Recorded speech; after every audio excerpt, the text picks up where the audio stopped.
This is Trisha from 90 Degree Turns, where we expand the minds, beliefs, and perspectives of the collective and awaken the sleeping many.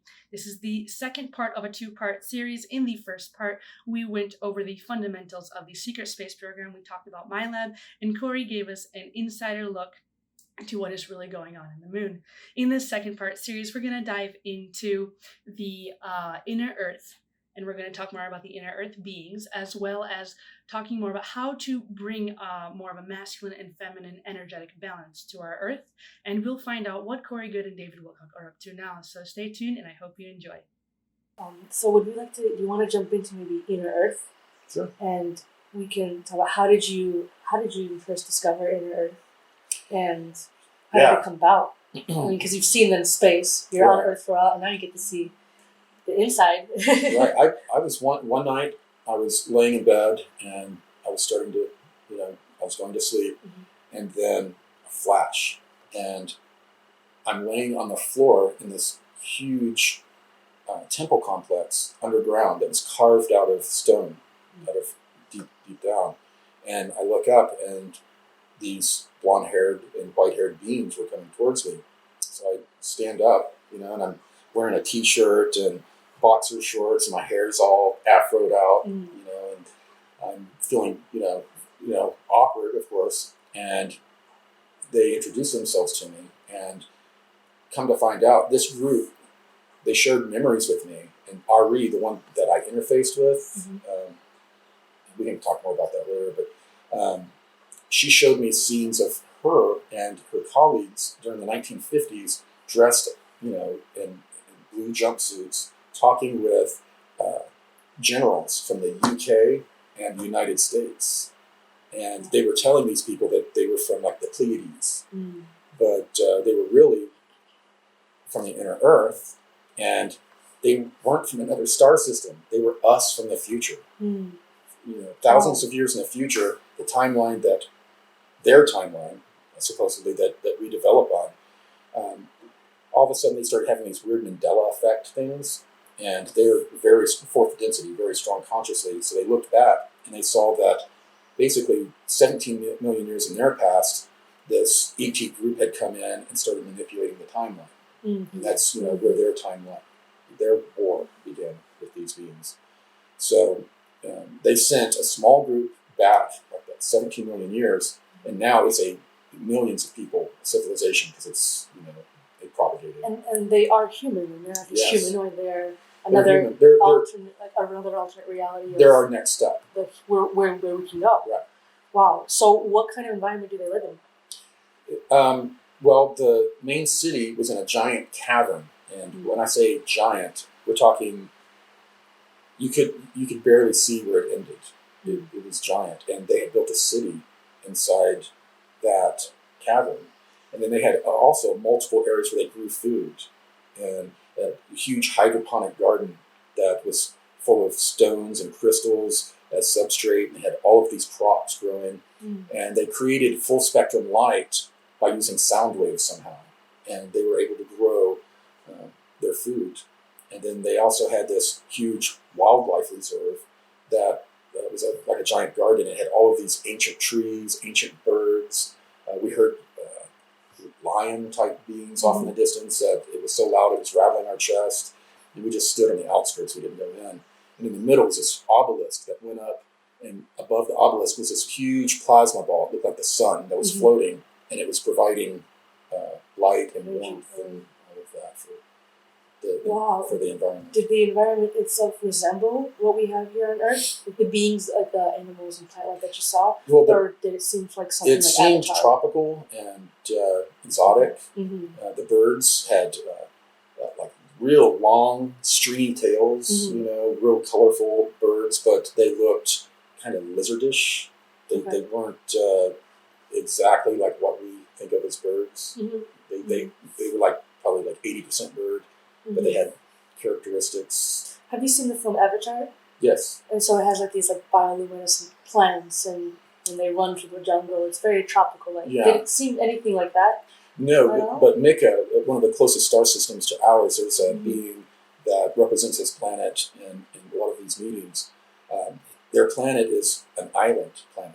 it's made up of islands, and they're a very Mediterranean, African-looking species, and all of the jungles on their planet are like rainbows. If you ever went to Hawaii and you saw the rainbow trees, the bark has all these different colors. Yeah. Imagine an entire forest that is iridescent, and the colors are just really vibrant. Interesting. And that's the way their planet looks. But it looked like a jungle. Wow. So in the inner Earth, what do they do? I mean, what is their goal? What is their society like? They're a fourth density civilization. I spent some time with them. That's a whole different video. It's crazy. Fourth density in the third dimensional Earth. Right. How? Well, see, How is that possible? How it's explained to me is we're not talking about dimensions. We're talking about density. Okay. Like a third, the density that you are in, you're measured by your consciousness vibration, how expanded your consciousness is. All Ascension is an expansion of consciousness. Yes. That's all. That's the magic. Yeah. Your consciousness expands. So fourth density beings, they have gone through a process to where their consciousness is expanded, and they're connected to each other in a way that everyone's just very intimately connected, and it's something we can't even understand. And when you're with a group like that, it's the amount of love and support they all have. No one has daddy issues. No one has mommy issues. No one has insecurities. It's a completely different mindset. Do they have duality? Well, yes. Duality, this whole universe is an experiment in duality. Yes. The one infinite creator wanted to understand duality, so exploded in all of us. You're the one infinite creator having your experience, so am I. And, and at one point, all of this information, all of these experiences will come back together to the one. And that's another thing. That's another part of Ascension. We're trying to return to the one. We're going higher and higher up the consciousness scale. We have ourselves, then we have our higher selves, and it keeps going until self just drops off, and it's the higher, and you return to source. And that's the whole point of Ascension. It's this returning your consciousness back to being part of the one. Part of source. Yeah. And that's what all of these ETs believe. So it isn't that, let's say, religion on this earth it's just a man-made program, and some of it's ET made. They used there's a huge Ascension program going on here. It's genetic and spiritual. They have to raise you each one. I mean, if you develop too far technologically and not far enough spiritually, you're going to destroy yourself.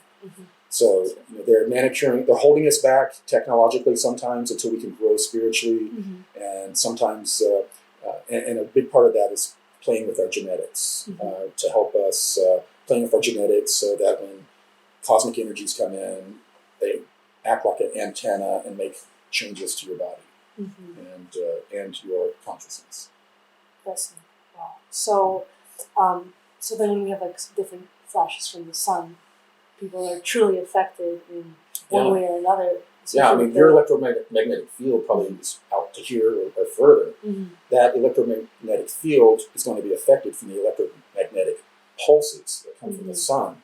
And your consciousness is directly related to electromagnetic fields as well. So the electromagnetic fields and cosmic energies coming in are affecting the consciousness. And I was told that this Christ consciousness is preceding this huge wave because the Christ consciousness prepares you. People think that Christ is coming back to judge you, but the Christ consciousness comes back to make you judge yourself. You can't, all of these traumas or issues that you haven't dealt with, it gives you an opportunity to deal with it and makes your life hell until you do. But if you don't, then you suffer from end time madness. And that's what we're seeing, a lot of end time madness going on. People are just they're going nuts. And they just can't handle the reality of it. It's going to get worse and worse as these energies increase. And those of us that haven't dealt with our karma or traumas, we're going to be forced to deal with them. And if we don't, then something's going to snap and we're just going to go mad. It's heavy.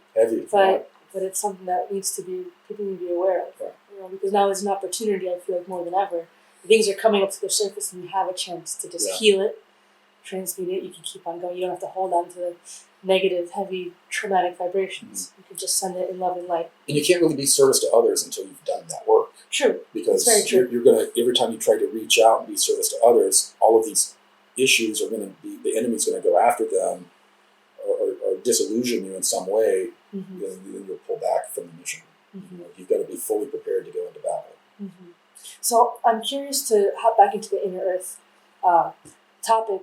With the beings that you encountered, how did you guys communicate? Was it telepathically? Yes. Mostly telepathic. They would use a little bit of English here and there, but they speak a language also. They communicate telepathically while also using bits of words, and they're old, like Akkadian sounding words, kind of almost like I've described it as someone speaking German with a Turkish accent, kind of a weird, but it's an ancient language that a lot of different beings use. But they mostly communicate telepathically, and they sit in this network, these egg-shaped chairs that allow them to observe us. And they use those to, like if there's a scientist that's sitting there, writing down these formulas, and he's almost there, and they're like, oh man, I really like him. This would be really helpful. It'll help the timeline. So they're like, give him a little download. He's like, where the hell did that come from? Whoa, and then problem solved. They guide humanity, our timeline, in that way, but also there's almost an entertainment aspect. Some of them, they live to be like 1,000 years old. So they can watch generations of the same family. And some of them are enamored with certain families and certain genetic lines. And sometimes they'll take an interest in one person that they're just, I really love this person, and then they'll assist them, and favor them some. But it's almost like a soap opera. They're watching and not only they're getting an understanding of us, but there's also an entertainment. An appreciation aspect that we can kind of work together, whether we're conscious of it or not. Right. They know that. They can send us little downloads here and there. Yeah. Fascinating. So is there the idea of masculine, feminine energy? Does that exist on this timeline that they're in? Yeah. I spent 3 days down there and observed the way they live, and I've had to be very careful talking about it because people already called me the leader of a blue chicken cult. So, if you bring in the fourth density aspect of relationships, that can, make some people uncomfortable because they don't have monogamous relationships. Their relationships are you can't even describe our fourth density. They told me that when this flash occurs and it affects our consciousness, that we're going to be connected in a way that we've never been connected before, and it's going to be confusing. It's going to wreak havoc on monogamous relationships. It's going to confuse. It's going to be very confusing, and it'll be messy, kind of messy in the beginning. But then we slowly change into a different type of civilization to where it's more almost like tribal. Families. Everyone takes care of. Everyone's basically the parent to the child. One of the weirdest things, don't ask me how it works, is that the women, they would carry the babies to a certain point, and then they put them basically in an incubation chamber and do things to them. But they somehow will trade carrying the baby. It'll move around. Interesting. It's like how seahorses, the female can get pregnant and then she passes on the baby to the male, and he just carries it. But a number of women will surrogates of the same child. Right. It's really weird, and when the kid is born, they don't bond with the mama with the mom the way we are imprinted to do now, but they're raised by everyone. It's more communal.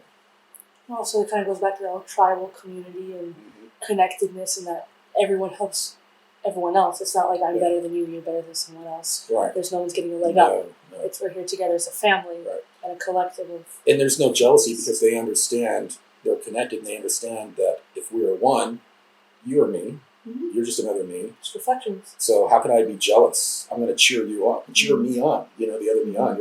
You're me having a whole different experience from the one infinite creator. That's a part of their, that's just a part of their everyday knowledge. So they have a different perspective.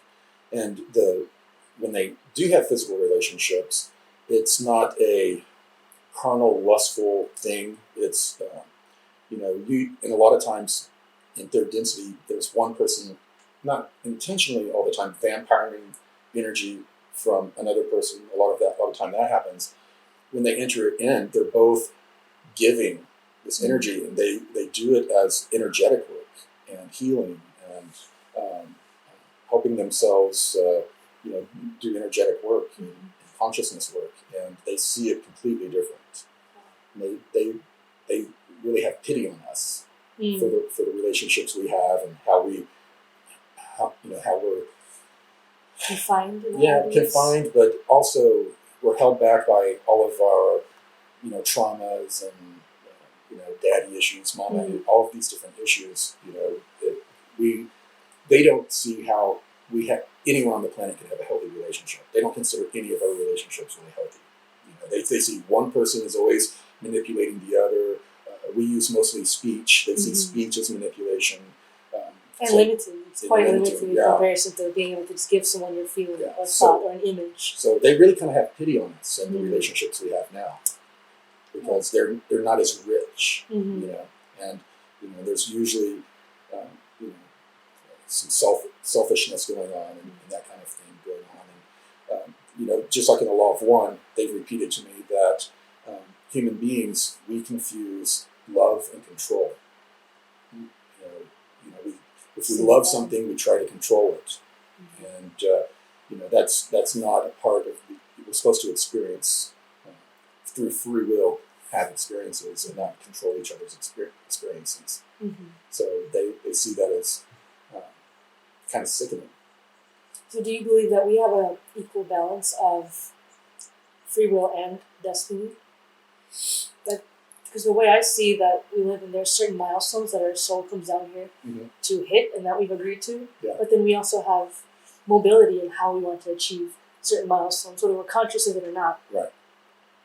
It's a love to me the way it says. It's kind of like when you see DNA twirling. It's that kind of mix of free will, destiny, and see where it goes. Yeah, I've asked myself a lot of that type of question because I was pulled in. They say that I was told by this blue avian race that I had agreed to come down and live this crappy life and go through all these horrible experiences because all of those experiences would train me for the mission and also authorize ET contact, because through the programs I was forced into it.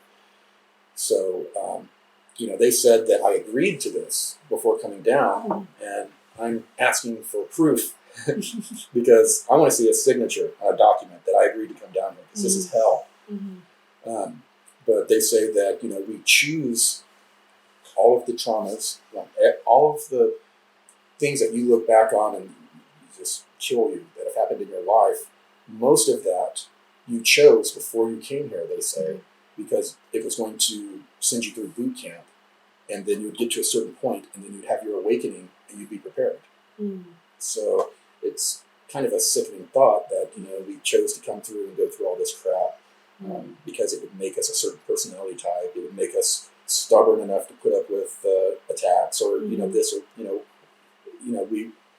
we they're telling me that we chose to go through this crap beforehand, which is, it's hard for a lot of people to stomach. And quite honestly, with everything I've been through, it's a little difficult for me to process. You take responsibility. Like, okay, I chose this, and you can't be a victim from it. Right. Well, was there ever a time in your life that you felt that you're like, why me? Why did this happen? Yeah. Like you just didn't understand what was going on. I was in a victim mentality for quite a while. It affected my consciousness. It was a very dark time. Very dark time. I tell people, 5 years ago, I was a person that you would not want to sit across from. I was the kind of person that, I would get in fights. I drank. I was trying to self-medicate from all these memories. I was just behaving badly, and it wasn't until that incident when I got the shot in my eye, and all of the memories came back, that I started having access to this ET world again. And Ari, the Inner Earth priestess, she's the one that made the biggest change in me. We did this mind meld where she had me face her, and she put her hands out like this, and she said, "Give me your hands." And I gave her my hands, and they clasped, and was sitting there, and I feel this crazy consciousness strength from her, and she's like affecting my consciousness. I start vibrating, and then we kind of meet in the middle and start intertwining. And I'm seeing all of these memories of her from her childhood, different instances, like a childhood friend was killed by some intruder race that they deal with. I was seeing all of these stages of her life, and she was doing the same with me. Well, afterwards, her fourth density consciousness had mingled with mine so much, it catalyzed, and I started going through massive changes. I became vegetarian, vegan, and lost a ton of weight. I started doing all of this inner work and started making all of these very rapid changes. My friends had freaked them out, my old friends, because I was a totally different person. But it affected me greatly. But the weird reverse thing is that my third density consciousness polluted her. And when she went back to the inner earth, all of them had a kind of a shared consciousness. So then it kind of started affecting the others. She never had to deal with insecurities. She never had to feel them, like carnal lust. That was something that was just never a part of her experience or reality. And when she mixed with me, my third density views on sex and all that kind of stuff kind of polluted them a little bit. And they had to work through that. It was a lot of her group were not happy. That's forbidden. They're not supposed to do that. But they gained a lot of understanding of us and our density from doing that. Oh, that's fascinating. And you guys both learned from each other. Yeah. Wow. Definitely. Wow. I've never been the same. I mean, that's incredible that you're able to be influenced in such a way and just change on the drop of a hat. But that seems like an incredibly charged experience as well. Yeah. To manage like that with another being. And freaked a lot of people out. My friends, my normal friends, they were like, "You don't, out of your eyes, you're not even the same. There's not even the same light. It's not the same person in there." And it freaked a lot of them out. Well, I think we look at our experiences growing, and it's all part of the journey, right? We're never the same person. Change is like the one constant thing. That's the way it's supposed to be. Yeah. But how many people do you know that you visit, and you haven't seen them in maybe 20 years? You go to a high school reunion, and they're the exact same people. And if you ask them, they'd say, "I'm steady as a rock. I'm the same person now as I was then," and they're proud of it. And with me, if I'm the same person that I was 3 months ago, if I haven't changed, I start to panic. I'm not doing the work. So you're supposed to be constantly growing and changing, evolving. Wow, I completely agree. I know personally, if I don't continue to change and I feel like I'm getting to plateauing or staying stagnant, I have to switch something up. Right. Because that means I'm not doing enough. I have to change, either whether it's meditating in a certain way or a different way, or in whatever aspect of mind, body, spirit. I have to just tweak it, edit it, and keep on going. Right. And it's exciting. Yeah. I think. It is, yeah. Especially if you have support in doing that kind of work. It's difficult because a lot of people, when I talk about like relationships getting kind of screwed up a lot because of these energies coming in and the changes, a lot of times there's one person that's growing and the other person's stagnant and staying there, and then they just kind of grow into different worlds. And that's happening a lot right now. You're probably hearing about a lot of different relationships that are... Yeah, I've experienced it myself as well. Yeah. It's a really important time, I think, in this time and place and space, that consciousness seems to be really growing and raising in speeds that, even when I woke up like in 2013, I haven't felt this speed that everything's happening. From your perspective, when you've truly traveled in all these different places, Did time ever seem like it was going faster or slower depending on where you were? Yes, that's another huge conversation. Gravity is the engine of time, and every planet has a different frequency, a different physical density of how dense the matter is, and that has a different gravitational signature, which causes time to be a little bit different. On each planet, time is, and it doesn't necessarily have to do with how many days it takes to go around your star. It has to do with how dense the planet is, and the type of gravitational eddies that are coming into the center of the mass that are being pulled down. I was shown gravitational eddies, and it's basically it's pulling and stretching space, and it's spinning down and going to a central location, and it's causing space-time to swirl down, and that's what pulls you towards the center of where the mass is.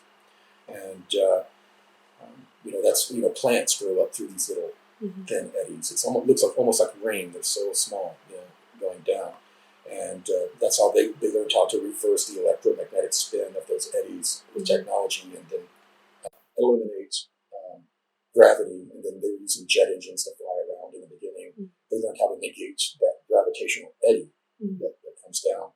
But those are different on every planet, and each star has a different density. And within that star system, there's a bubble of time where space begins to be affected by the star. As far out, it starts pulling space in, those little eddies. That's the boundary of that star temporally. And within that temporal bubble, time flows differently in every star system and on every planet.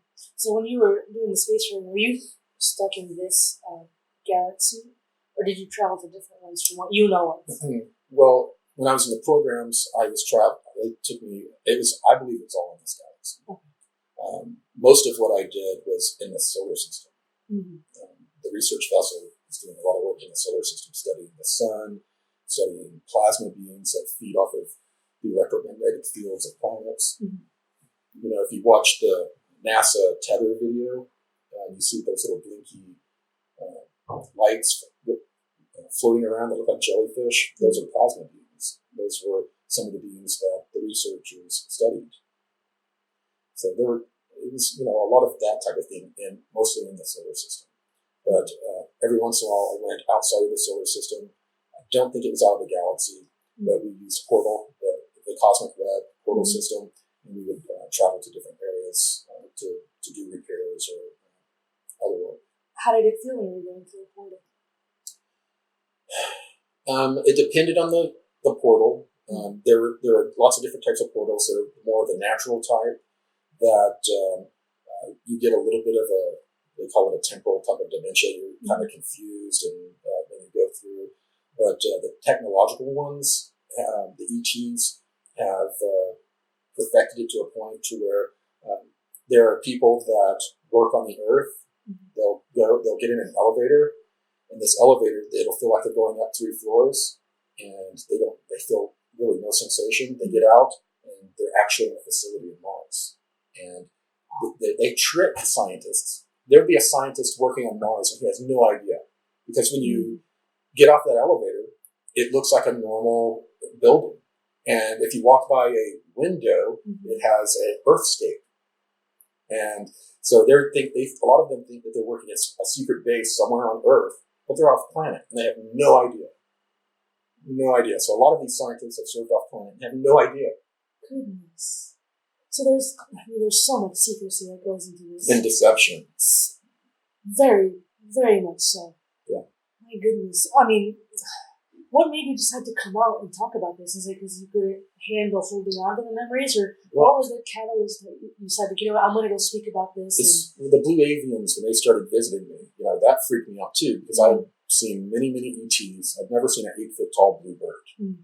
And I knew how they use different technologies because I was involved in it to affect people's perceptions. And I was worried that something like that was going on. And so they gained my trust over a period of time by coming to me through dreams at first. And eventually they told me, you need to come forward with this information. And I told them, no way. No one's going to believe me. You know, now I'm talking to an 8-foot tall blue bird, you know, add that to the story. And so they were telling me that I needed to do it, and all of the people not believing me would be of no consequence. And I was like, no consequence to you. It would be of major consequence to me and my family. I don't want to do it. And I was talking to David Wilcock in the background during this time period. And so you knew him at this time? Yes. Okay. And then a researcher that I was talking to at the same time as David was asking me to come out and do videos. And I said, no, there's no way. So she put out a number of videos stating my full name and that I was a part of a secret space program, and pretty much the cat was out of the bag. And I was in IT, you know, I was making a very good salary in IT, but if you talk to 8-foot blue birds, they're not going to let you near the data. You know, billions of dollars worth of data. They're not going to. So it kind of ended my career, quite honestly. And then the threat started, and David Wilcock said, listen, the best way to save your ass is to get you into the public. You know, if you become a public figure and they knock you off, then it validates your information even more, especially with all the conspiracy theories. Yes. So he talked to me over a period of months, and then I went with him to a network in Colorado, and we started shooting our weekly series. We did that for about 3.5 years. And it took over 300 episodes for me to get my full story out. So I do have a question about the network that you worked with. They allegedly have a Luciferian agenda to them, and you are no longer associated with that. Well, David and I both left. So then, what are you guys up to at the moment? What is going on in your life? Are you guys looking to bring more information to the public in your own way? We have some very big things coming, but we have to be very careful what we talk about. I mean, there's one character out of the people that are attacking us that contacted our distributor for our documentaries and tried to get them to drop us. So we have to be careful talking about projects because these people are trying to destroy us. They'll call any of these studios that we're working with and try to disrupt. But we're working on our follow-up to Above Majestic. It's going to be called The Cosmic Secret. That should be out in November. Finishing up my graphic novel finally. That should be done in August. And we're working on a movie and weekly television series with a major provider that is going to tell my entire story. It's like $60-70 million movie and like $5 million episodes. It's like a major production that we're getting going. It's exciting. Very. And David Wilcock has some very exciting things that are similar that we can't talk about for the same reason. But hopefully around August we'll make some pretty big announcements. And the movies and series that we're talking about doing, we're going to affect mass consciousness in a big way. And this community is going to grow. It's going to grow majorly. Great. And you think it'll bring more unity rather than division? I'm hoping so. But during this time period, there's only so much unity we can have. The energies are forcing us to show who we are. And we're bifurcating. We're pulling away from the negative people. The negative people are pulling away from us. So that line is drawn in the sand. So we need to focus on unity, within our group and try to make sure that these corporations and intelligence groups and Rockefellers that have come in to control disclosure, we need to make sure that they don't control the narrative that we do. Because they have the power of blacklisting. Many of us have been blacklisted from these major events. But us and our followers and supporters have the power of boycott. It's true. Why spend our money there? If they're all about the money, let's not give them our money. Let's take our money and resources and bring the community together and build it. I completely agree. It sounds ideal. That's what we're going to attempt. Well, I'm sure I hope it will work out for you guys and not just keep on trying. Because I feel the more like I said, there is division right now, but eventually we can overcome that. And we can unify us, and we can realize that we are all one, and we're part of something much larger than just being human. I pray for that. Me too. Me too.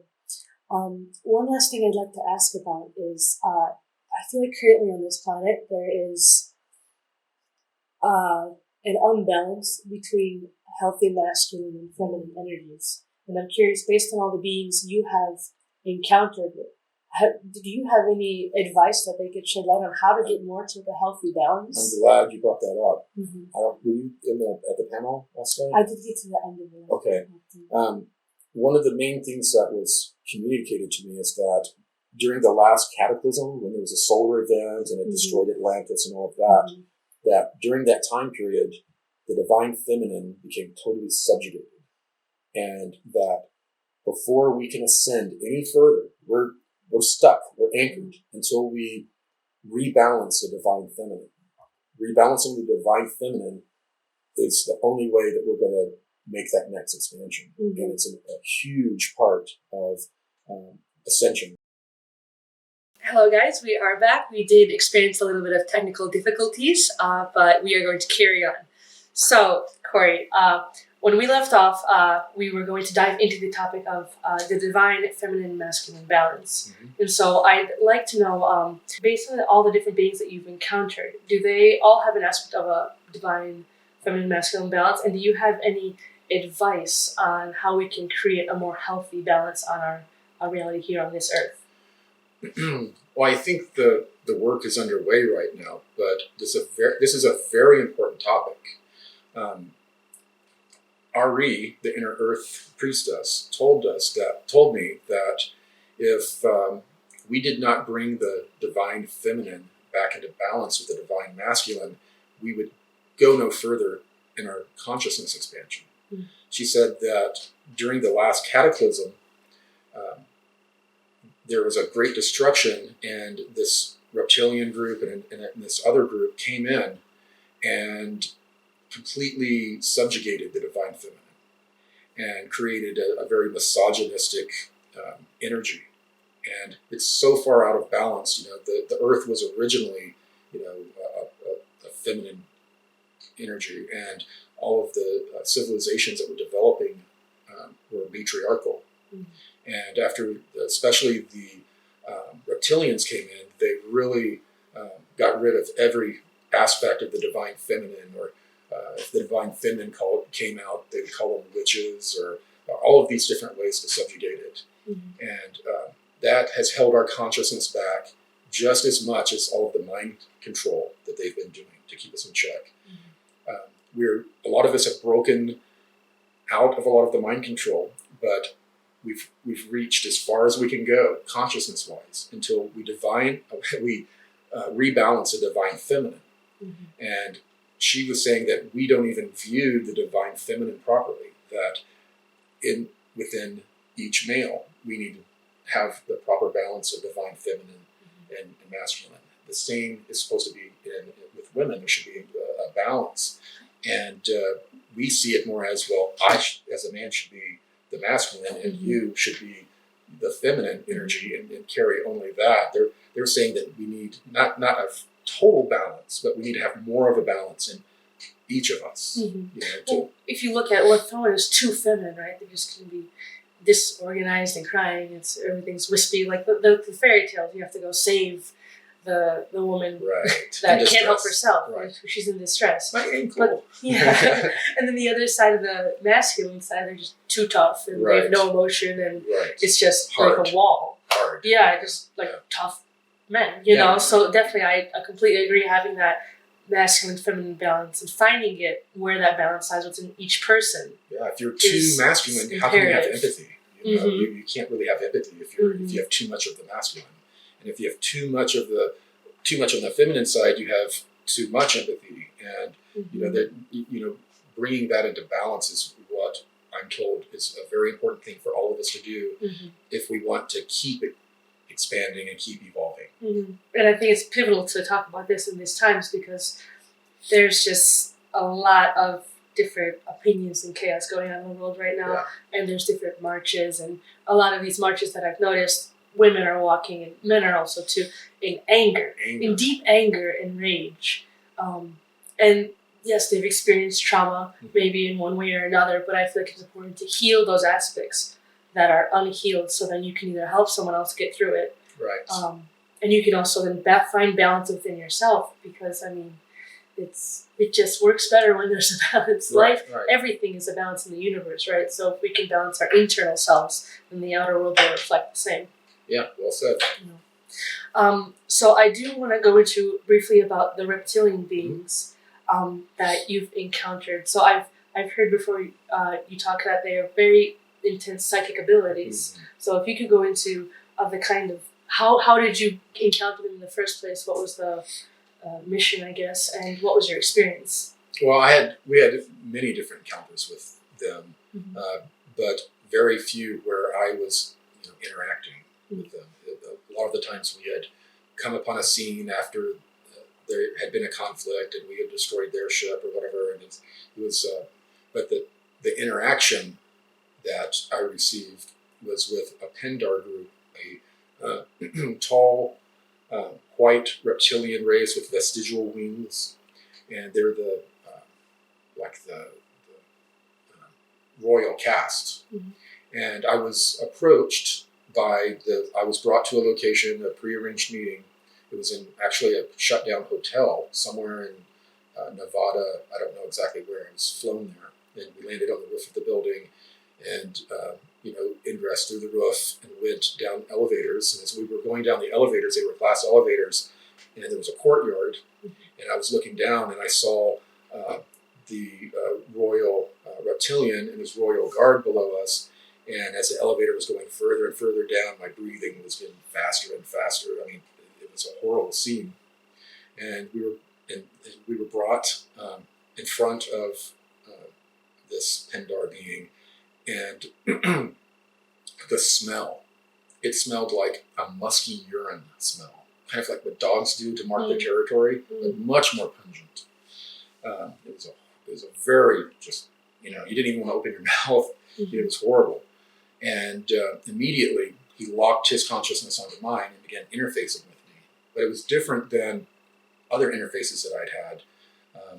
He took total control. I called it like mind rape. He took total control of my consciousness and was just ripping through memories, like ripping open the lid, looking at it, dumping it out. That's the visualization I can give you, just tearing through my consciousness. And it was a horrible feeling. And it was communicating with me. It was wanting me to bring back information to this Galactic Council.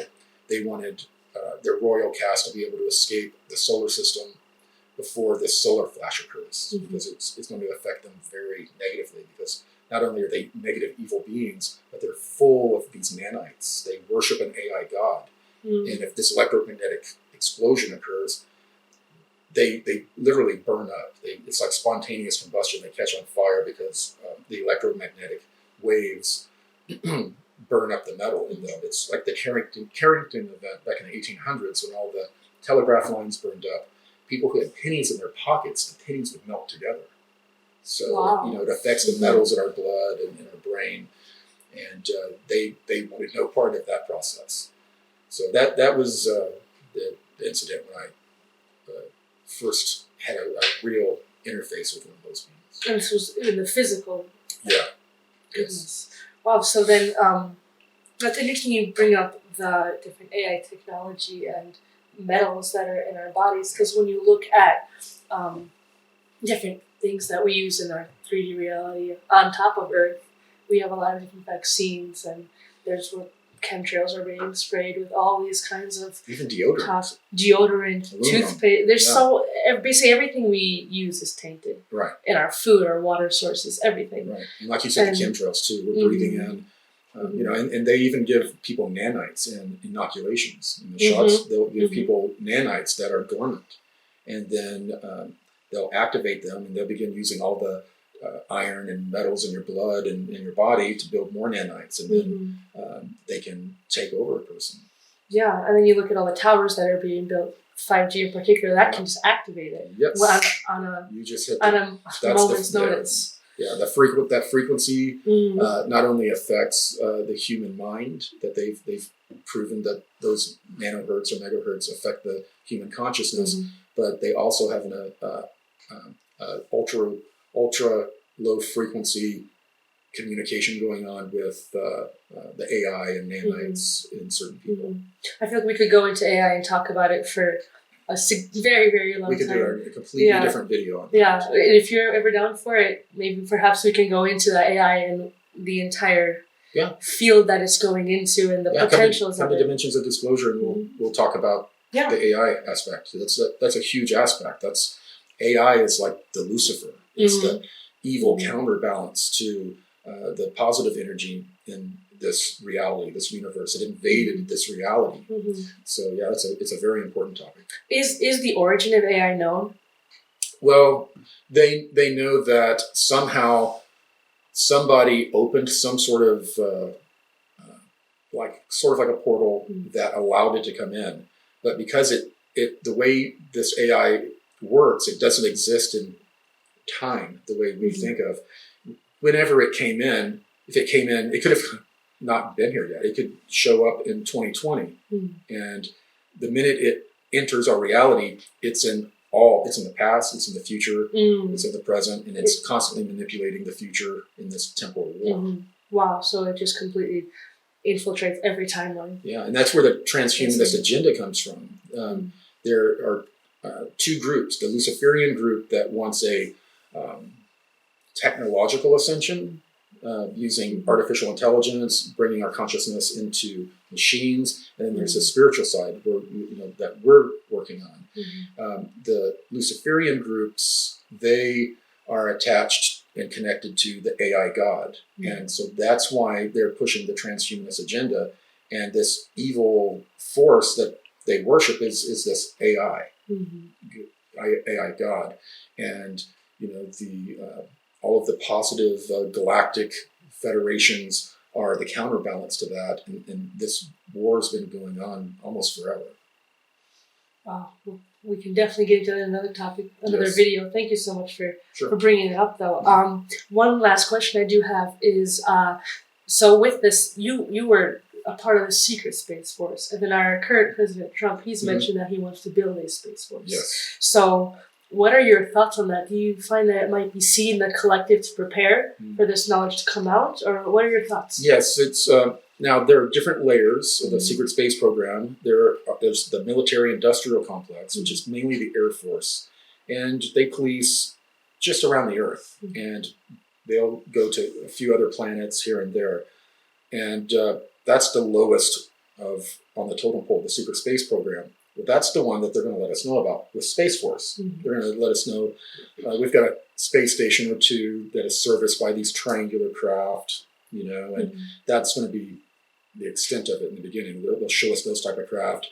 And Space Force is more of President Trump saying, okay, I want to not only bring this out, but aggregate all of these little space programs into one program and have one group controlling it instead of all of these different agendas, and have an open secret, no longer a secret space program, have it open. But the naval program, the deep space program, they don't plan on letting anyone know about. So you think it'll be kind of like a partial disclosure versus full? It is definitely a part of the partial disclosure program. Do you find that we're making any efforts towards doing a full disclosure? I mean, the New York, it's interesting that the ideas of UFOs and aliens are being more acknowledged in mainstream media, even though aliens have been around since the beginning. Right. I mean, we're even aliens. Right. It's not anything new. Right. But in the mainstream media, New York Times wrote an article that acknowledging that pilots see aliens and things like that. And that's been going on even in the 50s. But they want to let people talk about it. So where do you see our humanity going? I mean, or where would you hope for us to be going from your knowledge? I would hope for a full disclosure event, but there's, even the people that are fighting for our freedom don't think that you are ready for the full truth. They think full disclosure is irresponsible. And they feel this, and they feel this from a loving perspective. They don't want to see society destroyed. And a lot of these people, I've talked with them, they truly believe that if they released everything, that civilization would just collapse. They feel that the responsible thing to do is release it in bites, over like a 20 to 50 year period. And that's the partial disclosure program that even the Alliance has signed on to. There's a small percentage of the Alliance that wants full disclosure. You just rip off the Band-Aid, deal with it, and move on. Anything else is deceptive. But that's the battle going on, and the majority of people that have control of releasing the information are fully on board with releasing it over like 50 years. Okay. Well, hopefully it'll be a little quicker than that, so we can get more generations just understanding this information. We don't have to wait as long. Well, I don't think we have 50 years because we're well overdue for the solar event. And the solar event, when this event occurs, it's going to basically clear the AI, the Lucifer, from our solar system and destroy all of our current technology. And I'm told that all of our cosmic cousins from the local 52 star clusters are going to descend, like the Cosmic Peace Corps. They're going to come down and assist us. And that will be full disclosure. And it may not occur until after that incident, but I think it's up to all of us to push for full disclosure and to call everyone out when they're dropping partial disclosure. That's one of the reasons I was told to give all of my information, because when they talk about, we have a space station, someone's going to stand up and say, well, what about the station on the moon? What are you talking about? Well, we have whistleblowers that have been talking about this for years, and it messes with their narrative. That's one of the big reasons that we've been attacked so much, bringing out this information, because it's a threat to their narrative. Wow. Well, I guess we'll have to see how things unfold, but we're going to hope for the best. Right. And continue raising our own consciousness so we can help others. Yes. So, Corey, I just want to say thank you so much for coming onto the show. I know it wasn't easy going from all these different life experiences that you've had and the process of unfolding and growing from them, and going from feeling like you're a victim to now you're empowered and sharing your story. So thank you so much for coming onto the show here with me, and for sharing your story with our audience. And I'm sure we'll be talking soon. Absolutely. Thank you.